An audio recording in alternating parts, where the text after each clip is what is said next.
आप ये बताइए कि हम लोग कहाँ रहते हैं भारत में। हम लोगों को हमारे जो भी लोग सिखाएं, आप आगे बोल सकते हैं माता पिता नेतागण जो भी सिखाएं कि जनसंख्या अभिशाप है, ऐसा बताया गया है। जनसंख्या अभिशाप है। अरे भाई चाइना को तो हमसे अधिक जनसंख्या है और वो अपने जनसंख्या को एसेट बना दिया। हमारे यहाँ प्रॉब्लम क्या है ये क्लियर है। आप तैयारी कीजिए, खूब मेहनत कीजिए। किसी भी देश में गवर्नमेंट सेक्टर में उतनी सीट नहीं होती है कि सबको सीट को भरा जाए, लेकिन आप तैयारी कीजिएगा तो आप जीवन में कितनी भी गिरिएगा तो ताड़ पर से भी गिरिएगा तो खजूर पक्का मिल जाएगा, हारिएगा नहीं। तो आपको एक बात जरूर है कि आप अनुभव रखिए, मेहनत कीजिए। यहाँ क्या हुआ भारत में, आप देखिए क्या हुआ। एक आदमी मान लीजिए कि 50,000 रुपया कमाता है और घर में 4 आदमी क्या है जी, बेरोजगार है। चाइना का कॉन्सेप्ट देखिए जिसके उत्पादन पूरे विश्व में उत्पादन माने, जब देखिए भारत डेवलप तभी करेगा जब आपके पास मैन्युफैक्चरिंग का भी माइंडसेट होना चाहिए। एक हर घर में 5 लोग हैं, सब 50-50 हजार कमाया तो 2.5 लाख कमा लिया। अरे भाई हमसे तो जनसंख्या ज्यादा है, क्यों डेवलप कंट्री है। जब से हमारा भी जन्म हुआ हम लोग सुन रहे हैं विकासशील विकासशील विकासशील। अरे विकसित कब होंगे, ये आप बनाइएगा विकसित। और दूसरी बात जो अधिकारीगण लोग ने बोला, अभी चेतन भगत साहब का कॉलम आप लोगों ने पढ़ा होगा, दैनिक भास्कर में बहुत पहले आया था। आप लोग अपनी असफलता का आकलन खुद कर सकते हैं।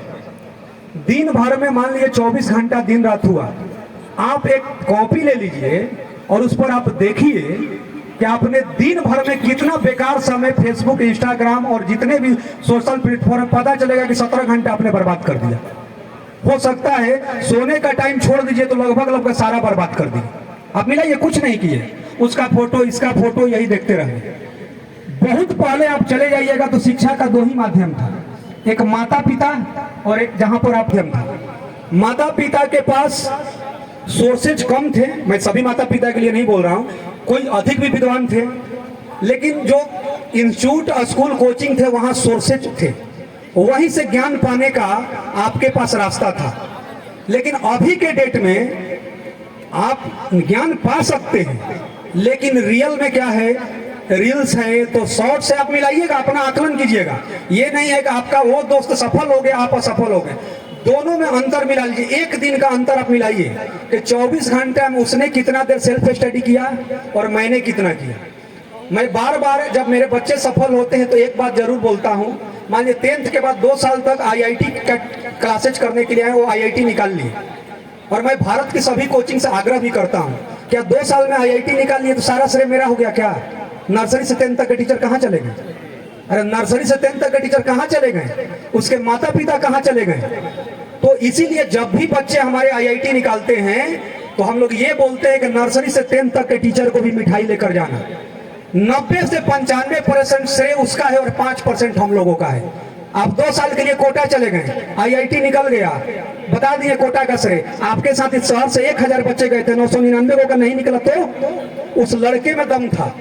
और ये जो नर्सरी से 10th तक बेस देकर जो भेजा था उसका भी योगदान बहुत बड़ा था, उस लड़के की सेल्फ स्टडी बहुत बड़ी थी। आप लोग पटना जाते हैं, बैंक रेलवे का तैयारी करते हैं, 6 महीना रह गए, फलाना सर ठिकाना सर। अरे भैया तो आपके साथ 500 बच्चे गए थे, उसका क्यों नहीं हुआ? आप 6 महीना में सर का श्रेय हो गया। अरे नर्सरी से आपका अपने मेहनत पर आपको विश्वास नहीं है क्या? और सर तो चाहते हैं कि हम आपको भंजा लें। जिस दिन 1 क्लास के टीचर को मिठाई लेकर जाइएगा आंख से आंसू आ जाएगा, कोई लेकर नहीं जाता है। 2 के टीचर के पास लेकर जाइएगा आंख से आंसू आ जाएगा आपको। तो वही आपके पिताजी भी क्या कर रहे हैं, 6 महीना कोटा रहा, साल भर पटना रहा। अरे पटना रहा था इसीलिए IIT किया। अरे तो आपका पड़ोसियों तो गया था, उसका काहे नहीं हुआ? अगल बगल के तो बहुत सारे गए थे, तो उसका क्यों नहीं रिजल्ट आया? आप अपने बेटे के टैलेंट को कम कर दिए।